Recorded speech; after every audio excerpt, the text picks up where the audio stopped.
అందరికీ నమస్కారం అండి. స్వాగతం సుస్వాగతం మన ఛానల్‌కి.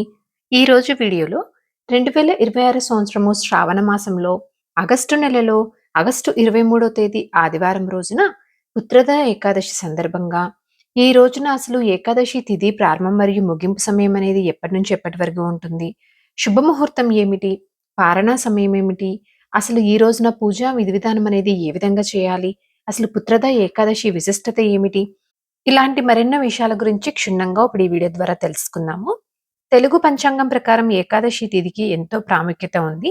ప్రతి నెలలో శుక్లపక్షంలో ఒక ఏకాదశి, కృష్ణపక్షంలో మరో ఏకాదశిని కలుపుకొని ప్రతి నెల 2 ఏకాదశి తిథులనేవి వస్తాయి. ఈ పర్వదినాన శ్రీహరికి ప్రత్యేక పూజలనేవి నిర్వహిస్తారు. అయితే శ్రావణ మాసంలో శుక్లపక్షంలో వచ్చే పుత్రద ఏకాదశికి అత్యంత ఎక్కువ ప్రాముఖ్యత అనేది ఉంది. ఈ పవిత్రమైనటువంటి ఈ రోజున శ్రీ మహావిష్ణుమూర్తి అంకితం చేయబడింది. ముఖ్యంగా ఈ రోజున వివాహితులు ఎవరైతే సంతానం కోరుకుంటారో వారందరూ పుత్రద ఏకాదశి వ్రతాన్ని భక్తి శ్రద్ధలతో ఆచరిస్తే శుభ ఫలితాలు వస్తాయని పండితులు చెప్తున్నారు. ఇంత విశిష్టత కలిగి ఉన్నటువంటి ఈ పుత్రద ఏకాదశి అనేది మనకి ఆగస్టు నెలలో ఎప్పుడు వచ్చింది అన్న విషయం గురించి ఇప్పుడు తెలుసుకుందాము. స్వస్తి చాంద్రమాన శ్రీ పరాభావ నామ సంవత్సరము శ్రావణ మాసం దక్షిణాయనం వర్ష ఋతువు శుక్లపక్షము ఏకాదశి తిథి ప్రారంభం ఆగస్టు 22, 2026 శనివారం రోజున మధ్యాహ్నం 2:49 నుంచి ప్రారంభమయ్యి ఆగస్టు 23, 2026 ఆదివారం రోజున సాయంత్రం 5:44 వరకు ఏకాదశి తిథి ఉంటుంది. ఉదయం ఉన్నటువంటి తిథి ప్రకారం చూసుకుంటే గనక ఈ పుత్రద ఏకాదశి వ్రతాన్ని ఆగస్టు 23 ఆదివారం రోజున ఆచరించాలి. ఈ రోజు మనకి ఏకాదశి వ్రతం యొక్క పారణ సమయం చూసుకున్నట్లయితే ఆగస్టు 24వ తేదీ సోమవారం రోజున సమయం వచ్చేసి ఉదయం 5:35 నుండి ఉదయం 8:20 లోపు మీరు పారణ అనేది చేయవచ్చు. పుత్రద ఏకాదశి పూజ శుభ సమయం చూసుకున్నట్లయితే ఆగస్టు 23 ఆదివారం రోజున ఉదయం 5:25 నుంచి ఉదయం 10:05 వరకు మంచి సమయంగా ఉంది. పుత్రద ఏకాదశి పూజా విధి విధానం అనేది అసలు ఏ విధంగా చేసుకోవాలి అన్న విషయం గురించి ఇప్పుడు తెలుసుకుందాము.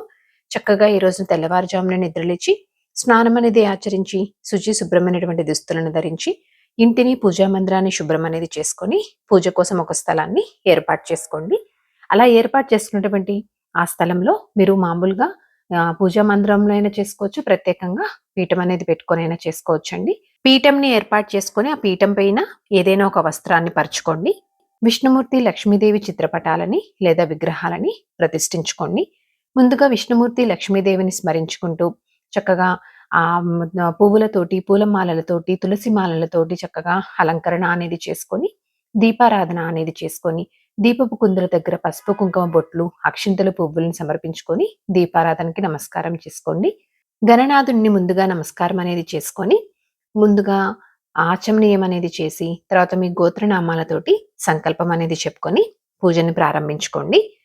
విష్ణుమూర్తిని లక్ష్మీదేవిని స్మరించుకుంటూ ఉపవాస దీక్ష అనేది ప్రారంభించండి. ఈ ఉపవాసం వచ్చేసి అంటే ఏకాదశికి ముందు రోజు అంటే దశమి రోజు సాయంత్రం నుంచి మీరు ఉపవాసం అనేది ఆచరించాలండి. అల్పాహారం అంటే భోజనం కాకుండా ఏదైనా అల్పాహారం అనేది తీసుకొని ఎవరైతే ఏకాదశి వ్రతాన్ని ఆచరిస్తారో వారు ముందు రోజు నుంచి రాత్రి నుంచి బ్రహ్మచర్యం అనేది తప్పకుండా పాటించాలి.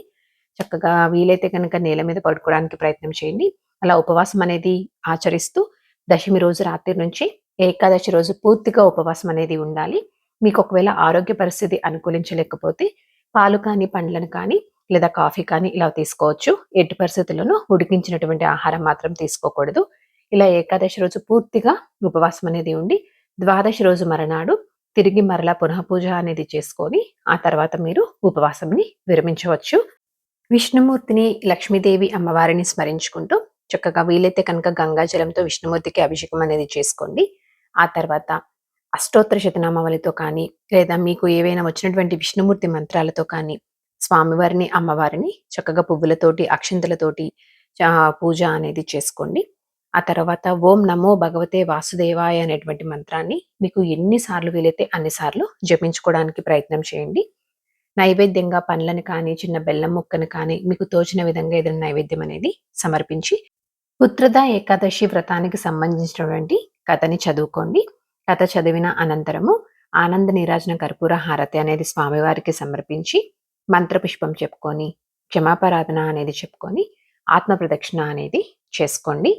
సో, వీలైతే కనుక మీకు ఈరోజు దగ్గరలో ఉన్నటువంటి దేవాలయానికి వెళ్ళి స్వామివారి దర్శనం చేసుకోవడానికి ప్రయత్నం చేసుకోండి. సో, ఇదండి ఈరోజు వీడియో. ఈ వీడియో మీకు తప్పకుండా ఎంతో కొంత ఉపయోగపడిద్దని అనుకుంటున్నానండి. ఇంకొక యూస్‌ఫుల్ వీడియోతోటి మిమ్మల్ని మళ్ళీ కలుస్తాను. ధన్యవాదములు.